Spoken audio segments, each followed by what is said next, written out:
Good evening, everybody. Welcome to our Center for Civic Engagement office hours session, Ethics and Artificial Intelligence. My name is Amy Oland. I'm the Assistant Director of Alumni Engagement here at OU, and my office is thankful to the center for allowing us to partner with them on this series. Before we get started, just a heads up, session is being recorded, and please feel free to submit your questions via the Q&A function throughout the discussion.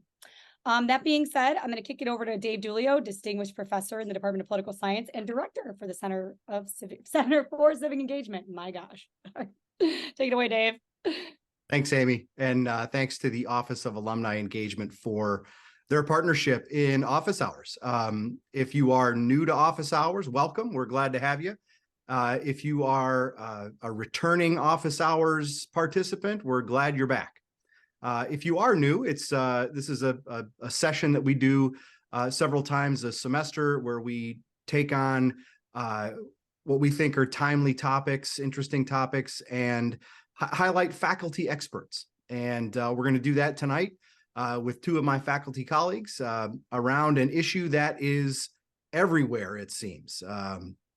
Artificial intelligence has so many different applications. It is popping up in conversations about all sorts of things that when I hear it, I think, oh, how is that possibly AI related? But it turns out it is.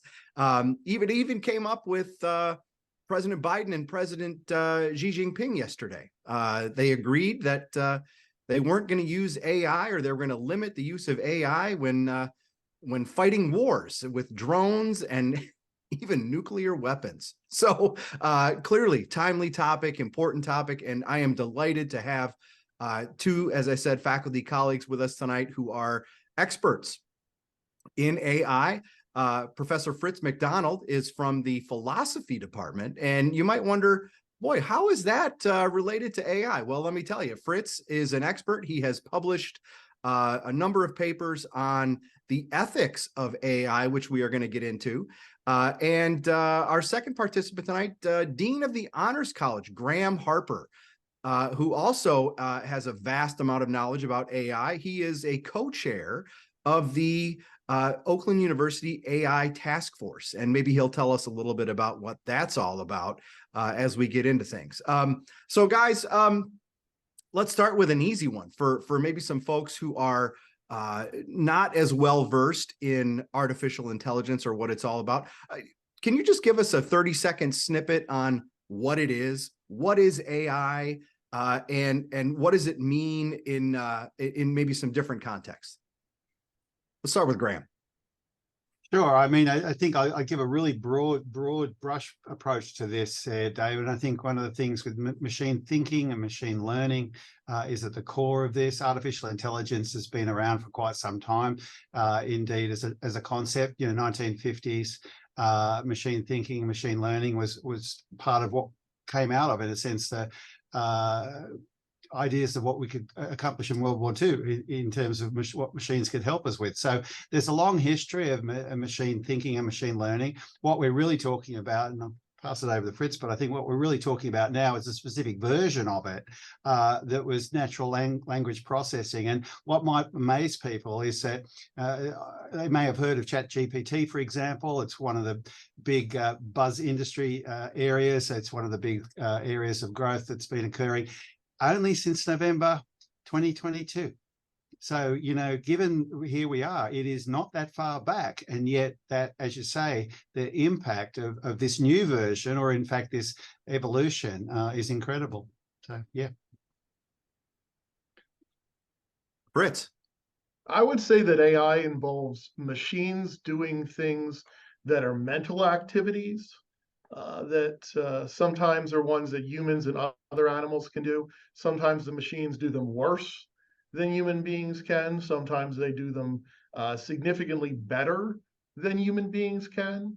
But I think it has primarily to do with doing the sort of things that we use our minds to do. I mean, a robot, a very simple kind of robot, or even a simple kind of machine, can do physical things that human beings can do as well, better or worse. But I think when it comes to mental activity, being able to like I said, engage in those kinds of activities is a mark of artificial intelligence.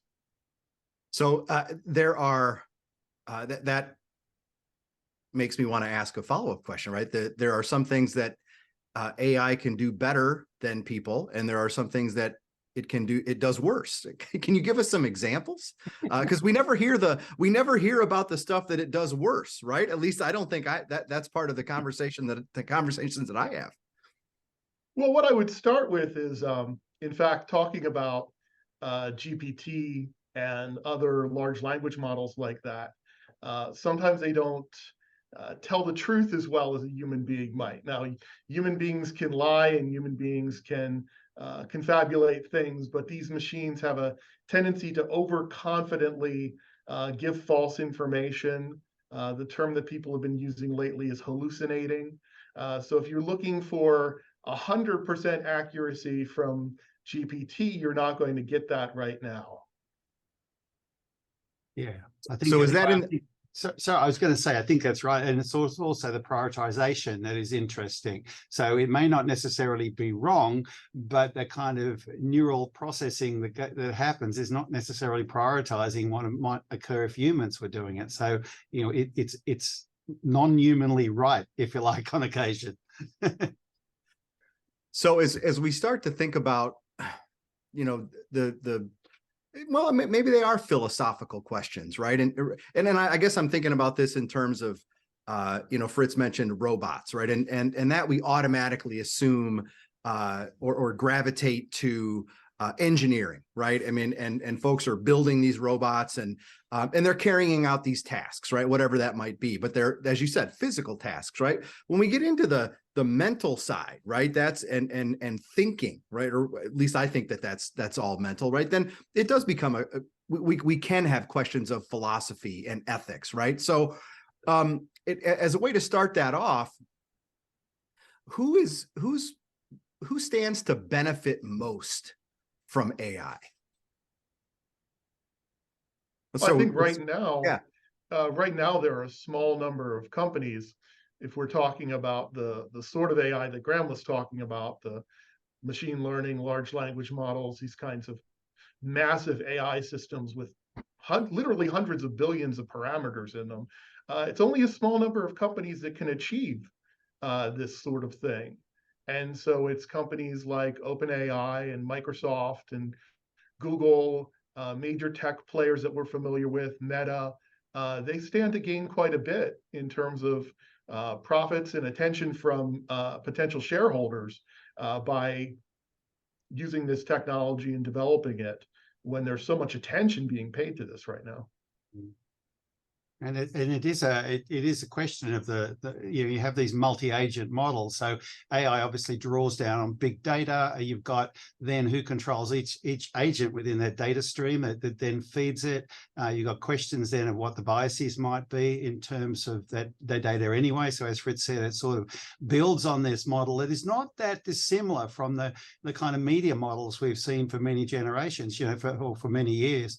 You know, this idea of who controls the sort of narrative. Once you've got those kind of, you know, connections across a stream of potential agents there. So it does get interesting as to even drilling down to find out who is benefiting most, because it could well be that's hidden within that network.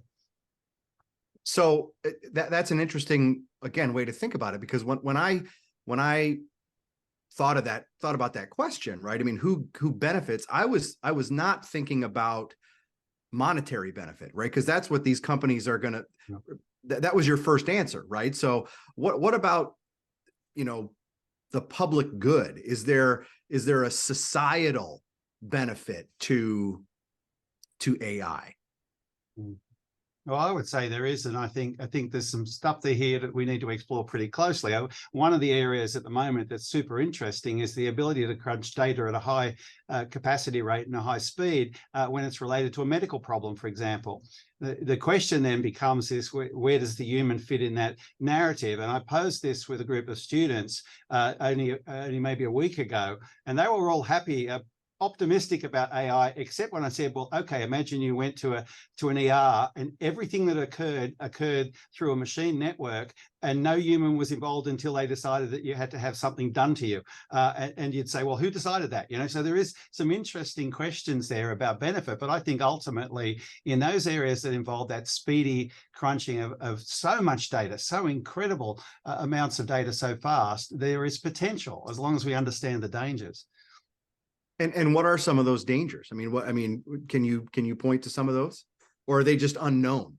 Well, I don't know how much they're unknown as only predictable to an extent. And again, I'm sure Fritz has got some stuff on this, because I think one thing that fascinates me is, where is the control? What point do you assume control, and what point do you assume? I mean, there's an interesting question here, which again is more philosophic, but it's, are we talking about sort of epistemic trust? In other words, we're talking about the ability to learn. We're not really talking about what might be called ontological trust. That is, we don't expect the machine to understand the world, or do we? And that's where we get into that interesting question of, where is the trust factor when something, say, is a medical issue that needs lots of data crunch very fast? And can we cure cancer, for example, by using this kind of technological evolution, or will we be taken off course by it because of the way in which it, so there are big questions here in that regard. I think there's a lot of present danger in terms of the fact that AI is everywhere. This is not something that just developed with GPT. There's been reliance on AI, and when you use a search engine on your computer, but all kinds of industrial applications, various kinds of data processing and machine learning have figured into that, along with the old-fashioned kind of AI that's more sort of logical and structured. And when it comes to AI that's not entirely transparent and isn't always guaranteed to be accurate, it's not clear that we can trust every answer that's given, even though I think human beings have a tendency to think, well, a computer did it, this must be right. And if a computer is making a decision about whom to hire or who gets a mortgage, and it's a large system that to some degree even the creators of the system don't fully understand, there are some dangers that there's going to be unfair treatment. And we've seen that specifically when it comes to biases that get reproduced in these systems, depending on the kind of data that's given to the system and how it's trained. We found racial biases and all kinds of other biases in terms of how the systems operate. So is that an instance of, it's, the AI program, if that's the right word? I'm just a total novice, right? I mean, the AI tool, maybe, is it only as good as the person that's inputting the data or writing the code, if you will? Well, it's only as good as the original data it gets. And some of these large language models are just trained on vast amounts of internet data. So it's basically feeding a good deal of the internet into it with all the biases that people have when they're writing things on the internet. And, it's a select group of people who are writing things that are on the internet. And a small group of people of a certain background are writing things on the internet. And then it's a matter of how these things are trained as well, because there's a lot of human training that goes into AI, and there's not always a guarantee that the people training the AI aren't going to build their biases into the. And I guess that was you said that question much better than I did. That's exactly what I was hoping to get at, right? Is that the folks that are humans that are starting it, right? They have their own biases and their own priorities, maybe, and that, I'm assuming, can seep into whatever tool is being used. Yeah, and there are also biases reflected in which initial data is put into the system. So early on in facial recognition, there were some issues recognizing Black faces and identifying Black people as opposed to white people.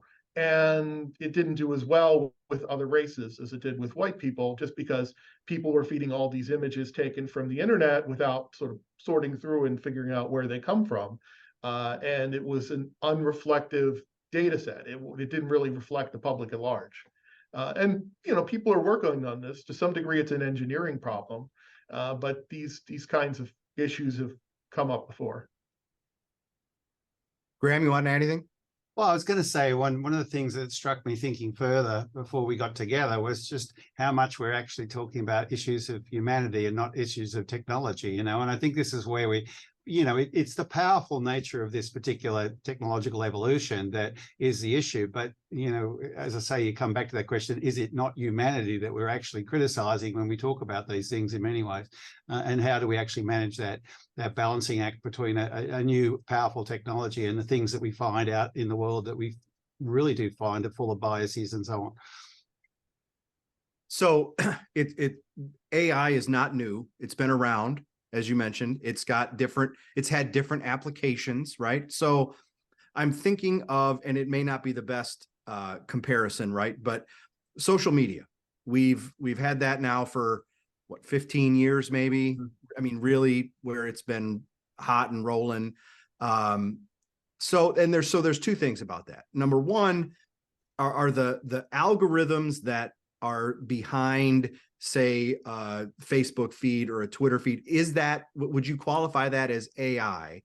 And then two, is there a comparison that can be made between the sort of information superhighway of the internet, even back in its infancy, but through to the use of social media, with the unintended consequences that those tools themselves have had on society, on humanity?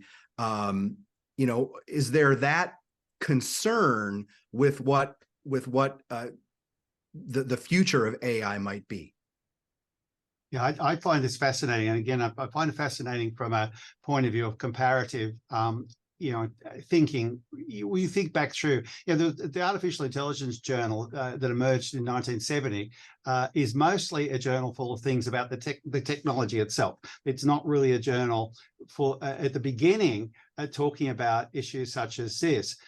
As we emerge, we start to see more and more people questioning what is artificial intelligence anyway. So I get to a point where you realize even those that are working in the field regularly are questioning where it starts and finishes. So you've always got those questions coming up, but increasingly ethical questions arise. And by the time you get into, it's 2021, I think it was the journal Ethics and AI was born. So, you basically 51 years later, we start to find people actually creating entire journals to get into the questions like this. So my answer really is that there's an element there that's always been a question of the application emerging into questions of what eventually becomes, but what have we done? And you see this with most things. If you think about in terms of technologies, you think about what occurred in the mid-1990s with the low degree of interest in what was happening in this weird technology where there was a blinking green light on a black screen.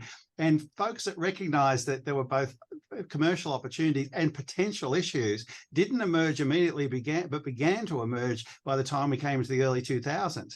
But there are a lot of people that did kind of what Fritz did in the answer to an earlier question, is went straight to that. What is the leverage I can do with this in terms of commercial value?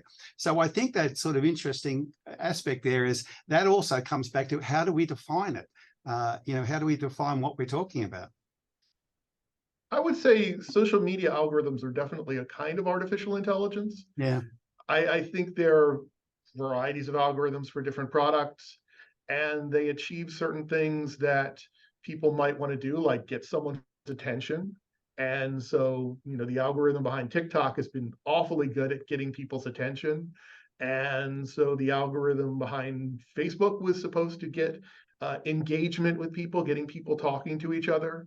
I don't think anyone wanted those algorithms to just get people to read things that reinforce their views and put them inside these kinds of bubbles where everyone is reading only things they believe and not encountering people who don't believe the same things they do. But that was an unintended consequence. If you could just imagine a curated Facebook where there were, very kind hosts putting the posts in front of you that they might want you to read, they might have given you some more exposure to things that you didn't already believe.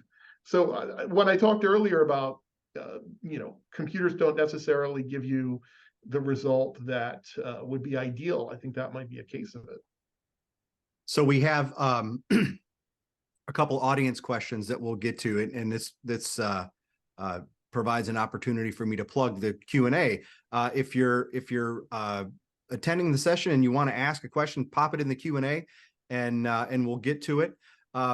If we can talk a little bit, because one of the audience questions has to do with those specific language models, Chat GPT, and is it Bard from Google is the other one. Even Twitter has got one, or X has got one that Elon has been spouting off about. Anyway, I'll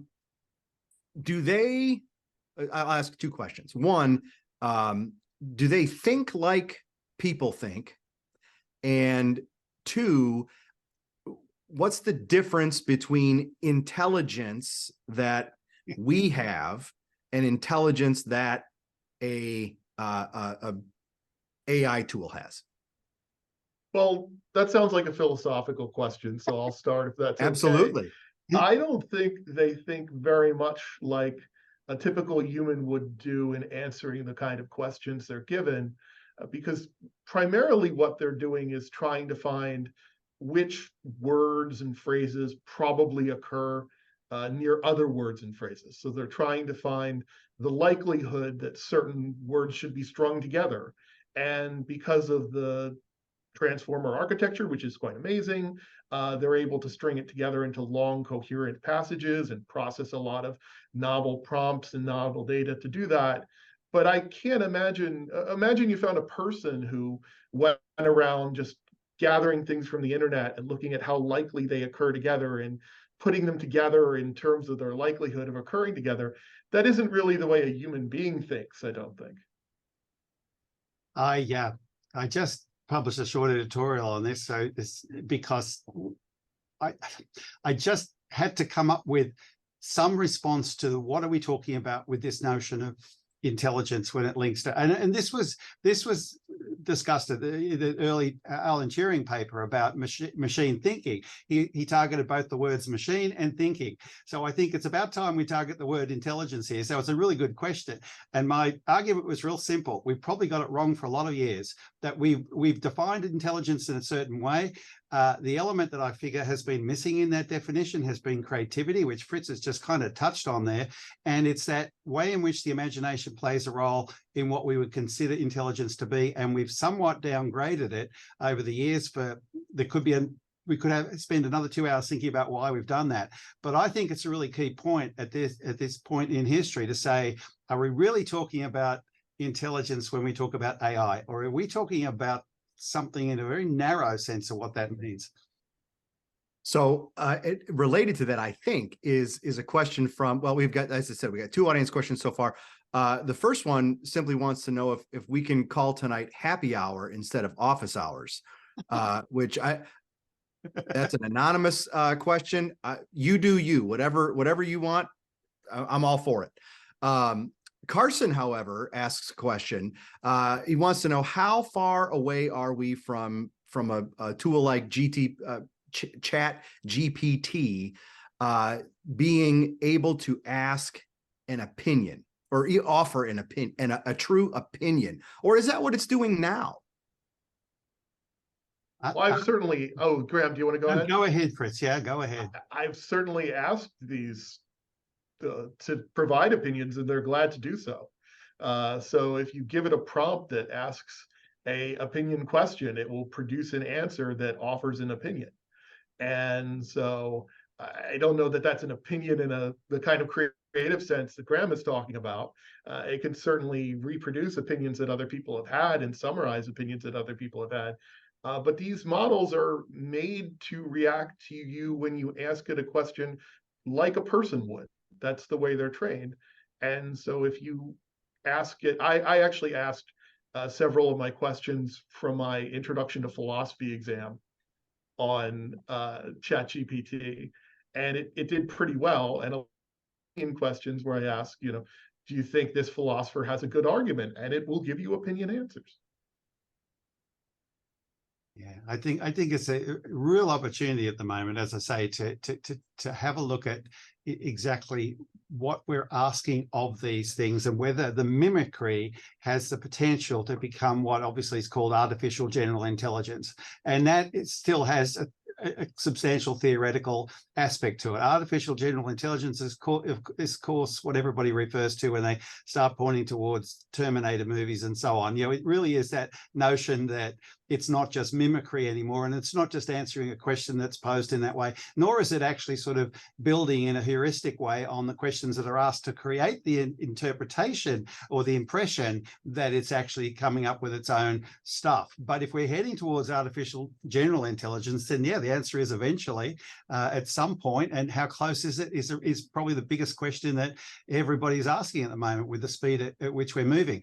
I would also throw in, just as a sort of a key point here, in the early 1990s, when we were faced with the question of moving to this contemporary digital world, because we were in a digital world in another sense long before that, we didn't have the tools in the early 1990s to move at the speed we're now moving. That digital evolution in the early 90s gave us those tools, and now we're moving at a speed that scares the life out of a lot of people because of having that digital capacity. And I would say that's the scariest thing about getting to artificial general intelligence and machine intelligence to that extent, because we are moving at a speed that we already can't keep up with because of the digital revolution at the beginning of the 1990s. So that I think is a really great segue to dive a little deeper into the ethics of all this, right? And I think that Graham, the point you make it makes me think back to an interview that I saw with one of the architects of one of these. I think it was architect of Chat GPT, and it was a 60 minutes interview, I believe. And at the end of it, you know, he started to argue that we got to pump the brakes on this stuff.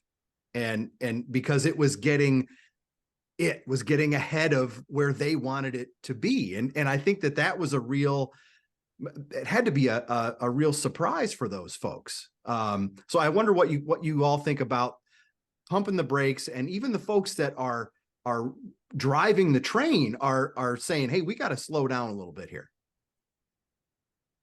Well, I'll jump in and say, I'm not sure it's possible. Truly possible to pump them. You may pump them, but I'm still thinking that, you know, that the vehicle is heading along it.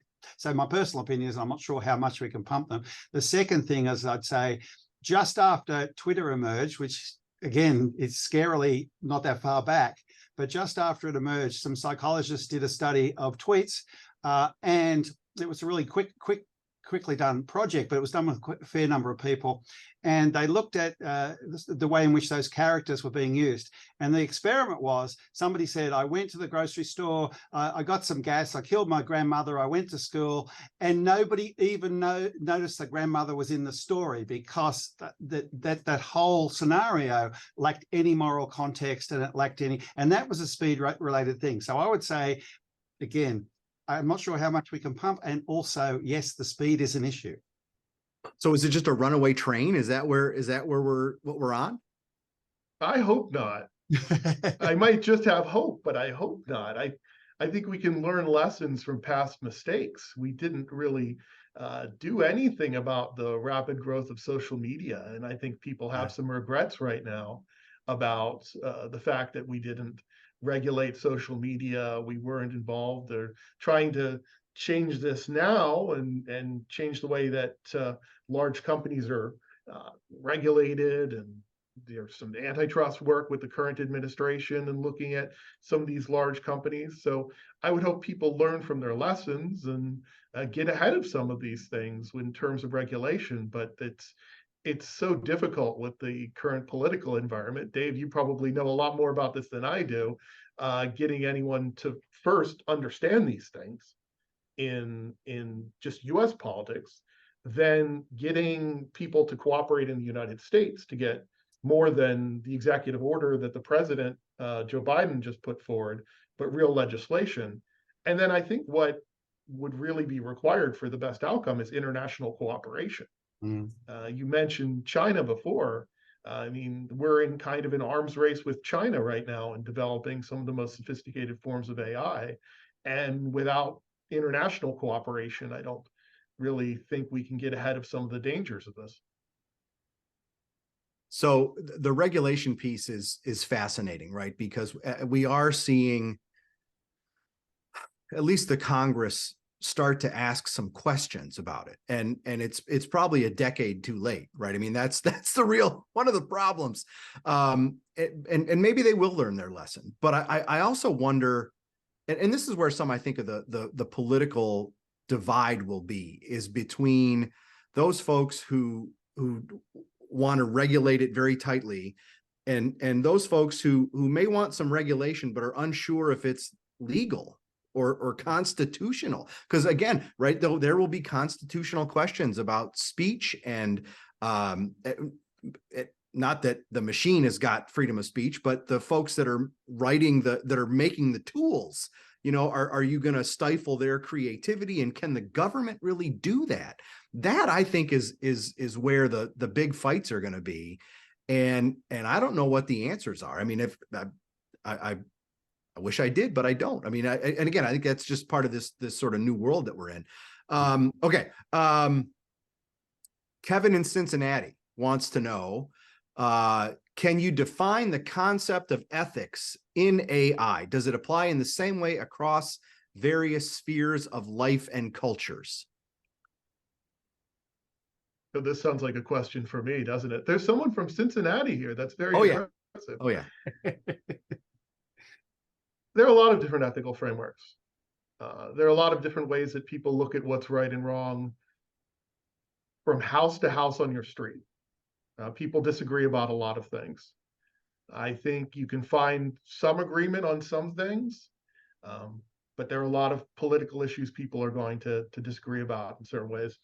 I hope we can find some things like privacy that we can find some agreement on, fairness in terms of, you know, who's benefiting from some of this work, and whose work might be used in producing some of this work, and how fairly they're treated. So I think there are certain kind of basic rights that we might agree on. Now, when I talk about international cooperation, there might be disagreement on what priority to place on some of those issues. But I think there are certain issues that I'd hope a lot of people can agree on in these matters. I think Grant, thoughts?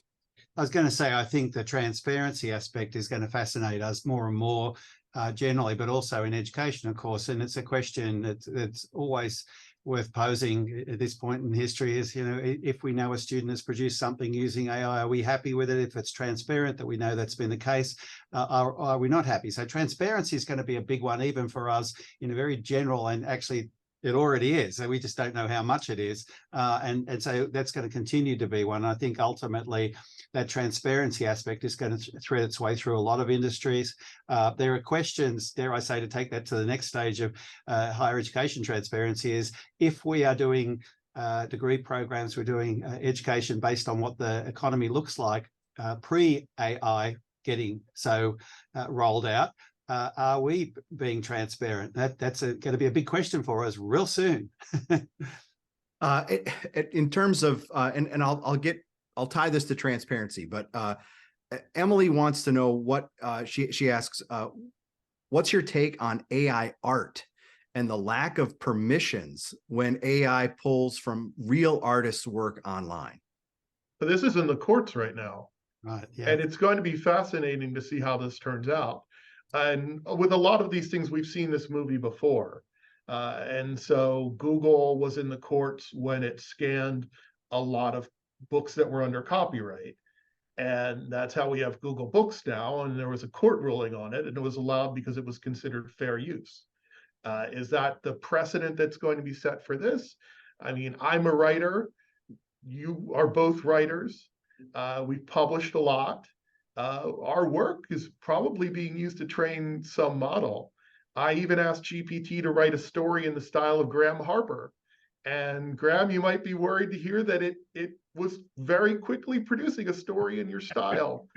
And so who should benefit if someone sells something like that? If you ask it to generate images, to get back to the question, if you ask it to generate images of Mickey Mouse or Donald Duck or Pikachu or anyone else, these image generators that are based on the same technology will generate images of intellectual property that belongs to Disney and other companies. So they might take an interest in how their material is being used to produce AI work. And so it'll be interesting to see how that works out in the courts.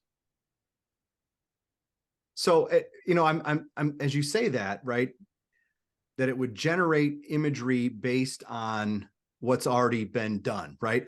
But don't we do that now as human beings, right? If we see something and are inspired by, say, a painting or a sculpture, and we want to go create our own thing, is there not the same kind of, it's not copying, but you know, we're inspired by it and we draw from that, right? So what's the difference? I like when children draw pictures of Mickey Mouse and Donald Duck, but they're not building businesses that make billions of dollars on top of it. Fair enough. Good point. Disney might start to take some interest when there's money involved.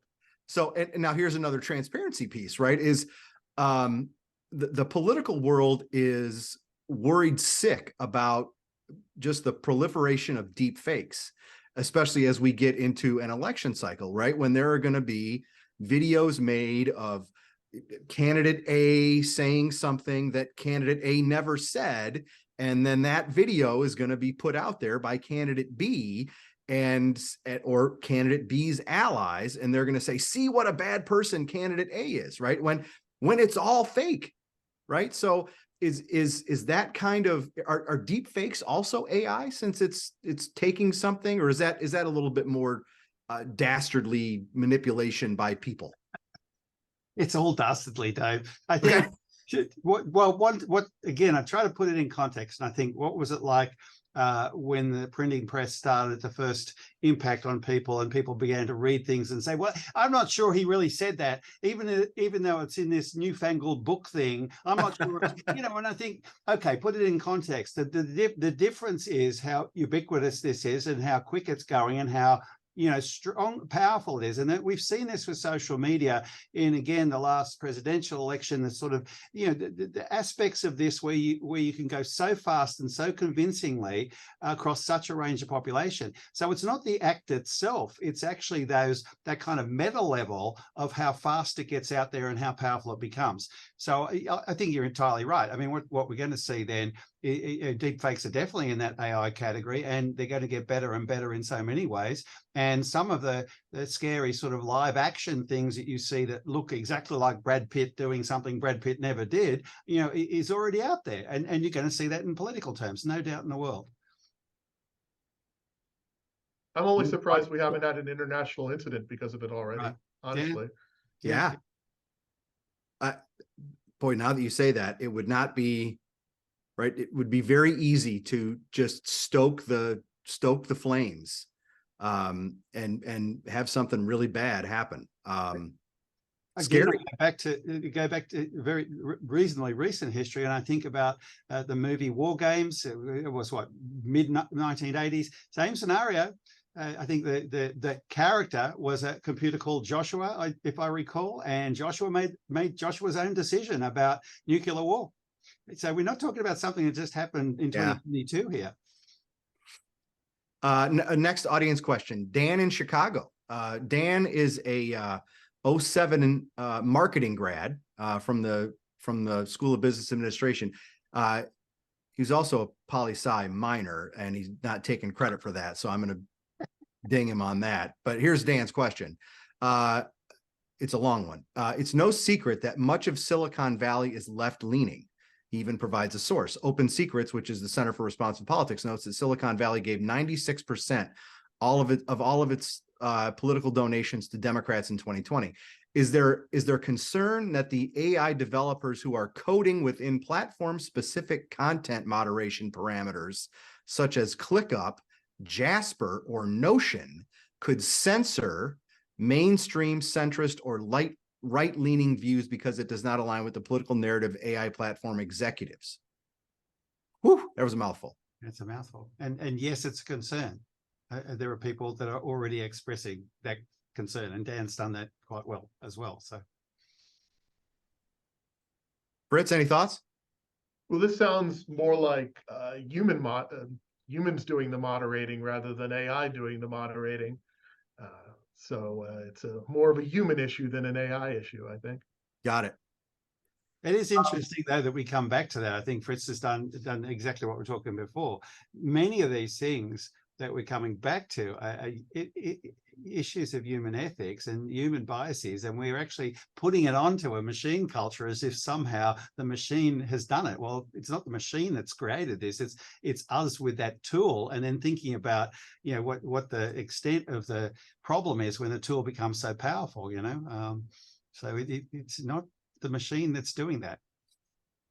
So one of you mentioned this a short time ago. If a student uses AI, you know, it used to be that students would copy and paste from a website and turn it in as their paper, and then they would start to they could go to an online site and pay for somebody else to write their paper. You know, I'm sure you both were good at finding those, like I am. Those are pretty easy to detect. But is AI a whole nother story when we're talking about its uses on college campuses? And am I naive to think that I could spot it if it was turned in as a paper? Shall I go, Fritz, and you can jump in? Go ahead, please. So I would say, you know, something like Zero GPT, which purports to be able to find, you know, AI generated text, does a pretty decent job, but not perfect job. So you've got tools out there, and there's more tools than just Zero GPT, which does that, but there are tools.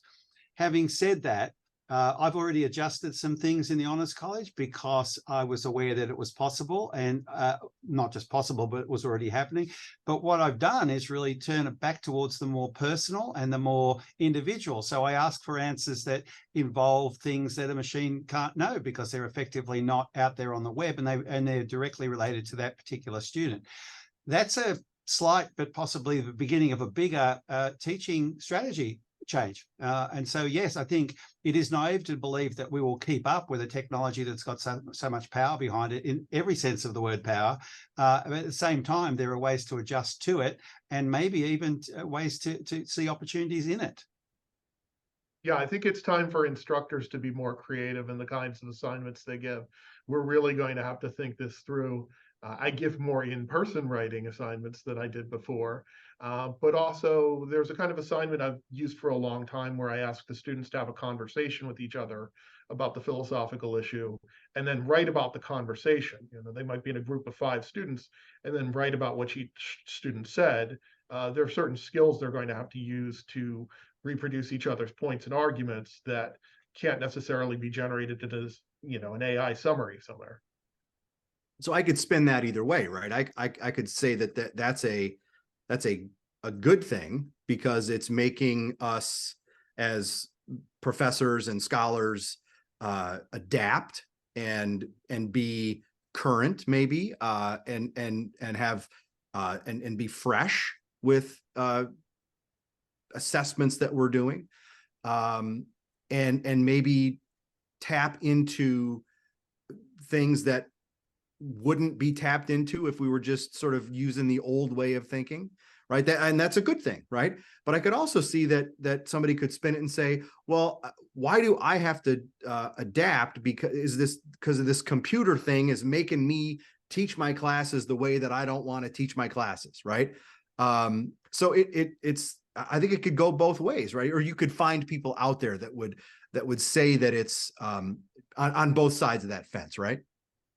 I really think it's moving students along to a higher level of thinking in terms of our assignments is something we should be doing. Graham mentioned originality, and sort of the hallmark of a good academic paper, like a good philosophy paper in my field, is saying something new that hasn't been said before about a subject matter. And generally, when I've looked at AI written essays in philosophy, ask the machine to write them for me. They're never terribly original. They usually present points that have been made several times before, usually without good citations.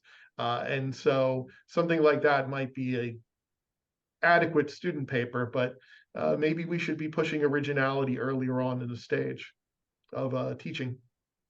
So I'm obviously going to agree with Fritz on the originality side. I'm going to actually be a little bit both more optimistic and more pessimistic at the same time on another issue, which is I think that the question is in terms of cognitive development, what we might miss out on or fail to encourage if we find ourselves accepting the machine thinking, as I was saying earlier, as a sort of starting point for thinking generally. So what concerns me a little bit is just how creative we can all get and how much we can see an opportunity when you've got something that actually allows relatively ease of access and ease of use, but it also potentially gives us a chance to not develop ways of thinking that can develop when you put people in situations that don't involve it. So I'm sort of thinking what happened during COVID, and we saw people sort of distanced, and we can notice that that seems to have had an effect on the way people interact and the way in which some thinking has changed.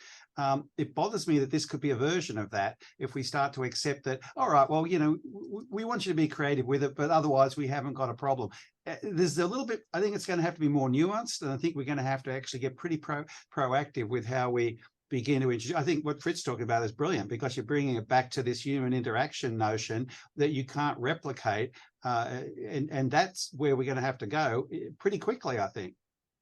So I think that's an interesting way to transition to thinking about the future, right? Sort of where we're headed, and you've both been very persuasive in saying that, you know, we are moving fast. It is we're going to get there whether we like it or not, right? That sort of thing. But you know, in terms of, and let's just think about higher ed for a second. We face challenges in higher ed with questions of the usefulness of a college degree. You know, that's growing out in the public, right? People wondering if it's worth the investment. And I mean, we know that it is, and there's data that back that up with on earnings and other things. And I'm somebody who certainly thinks that being a college student is a benefit, because you learn more than just your subject matter when you're in college, right? You learn how to be an engaged citizen sometimes, right? I mean, that's a big piece of it. But so I guess I'm wondering, does AI feed that narrative of college isn't necessary, college is overrated, because you can get all the answers if you just put it into an AI tool. And if the answer is yes, right, are we not just us on a college campus, but are we all going to be replaced by machines? Yeah, okay. I can go. If Fritz won't go, I'll go on this one first. Oh, I'll get there eventually. I just want to hear what you have to say about this. I think it's just because this one gets us into a place. I think both of us maybe would take a breath before we answer, because I think actually, and to be entirely rude, I think it depends on the college.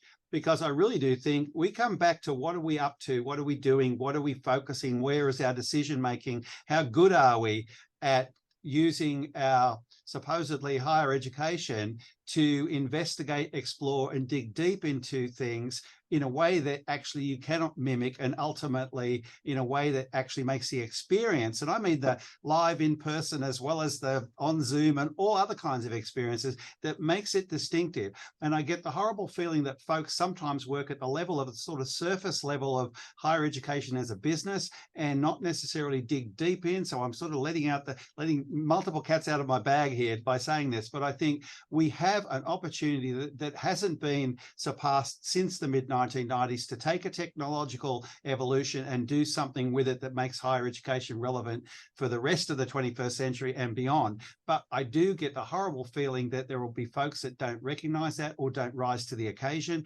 and kind of reduce the experience to something that is so replicable by a machine that, frankly, yes, it's pointless to imagine a difference. And that's where students will say, well, I'll pay for this machine. It's $3,000 for a degree and it's $40,000 for a degree over there. I'll take the machine one. Thank you very much. And that will be, unfortunately, our problem. We will have generated that, not necessarily at Oakland, of course, but that will happen in the sector. And I think we'll find institutions being closed on the basis of bad decision making.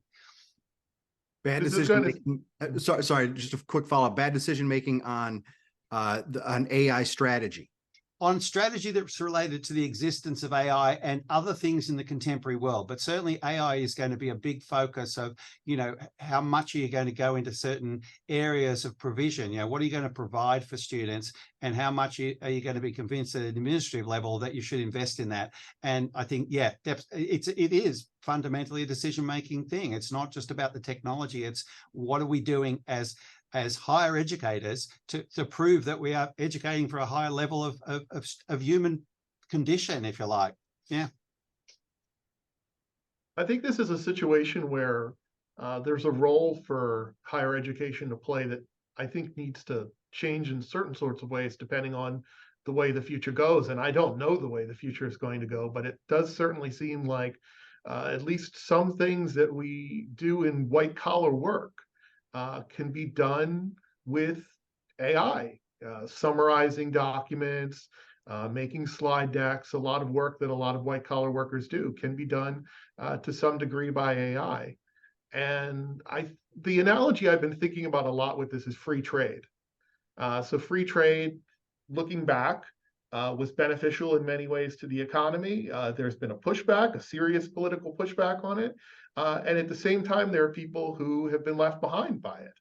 And we didn't do a very good job of addressing that when there were changes brought about by free trade. And I think we have to be more creative as a society about giving people new opportunities. And part of that is educating people on subjects that will be the kinds of jobs that people are doing 10, 20, 30, 40 years from now. So we need to be nimble.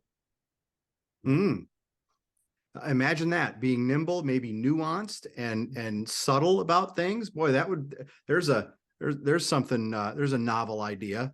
I want to ask Graham about the task force at OU and what is involved in that. But I'm also going to go back to Dan in Chicago. He just submitted this. You'll love this. I inputted the text description of tonight's office hours into GPT, asking it to write a question that students, faculty, and alumni would benefit from. This is the response. Artificial intelligence, AI, has the potential to revolutionize many aspects of our lives, from the way we work to the way we interact with the world around us.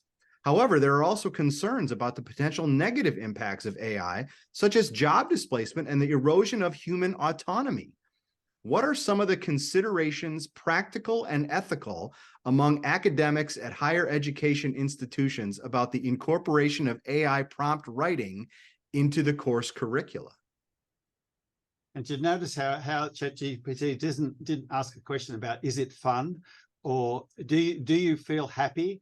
It has no emotional context, right? I mean, I'm just saying that that is a brilliant non-answer, because it's a sort of thing that generates something, as Fritz pointed out earlier, that will be the answer that's expected. And it's not that it's wrong, and it's actually well written in some ways, but it lacks that core human empathetic element, and it always is going to, I think, unless there is some way that artificial general intelligence becomes the norm. And as I say, that currently is theoretical. So not nice answer, ChatGPT, but that's that's maybe a B-. What's your rubric? What was the rubric you used in that grant? I'm just kidding. Fritz, what do you make of that AI generated question? I think I agree with Graham on that one. I'll just leave it there.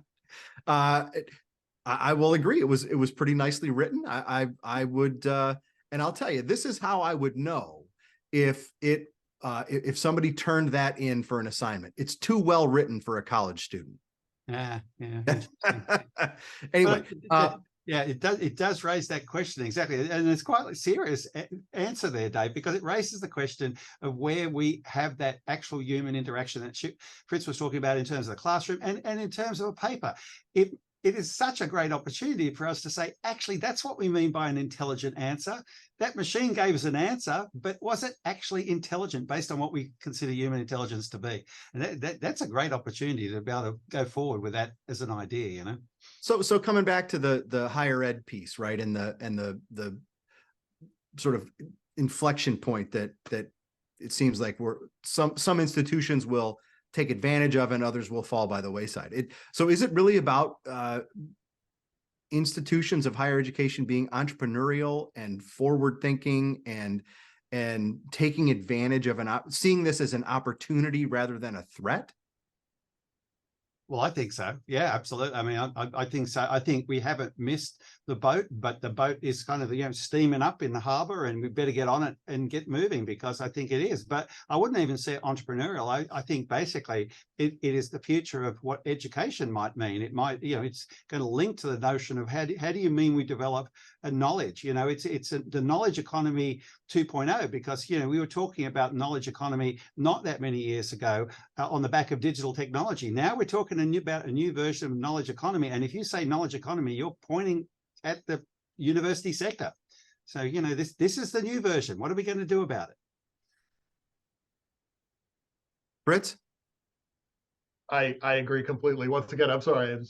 No, you're good. We're being efficient. We got just a couple minutes left. Graham, can you tell us, give us the 2-minute version of the OU AI task force? I tried to give you a 1-minute version in case Fritz has got something to pitch on him. But basically, the idea was we spoke to the president. She thought this was a great idea to do this. We just simply have got a few people together. It's only a smallish group, just to start bouncing around some ideas that will ultimately lead to probably bigger discussions and wider discussions and so on. Building on what's already out there, there's been a few reports done. University of Michigan's done one with a ginormous group of people talking about things.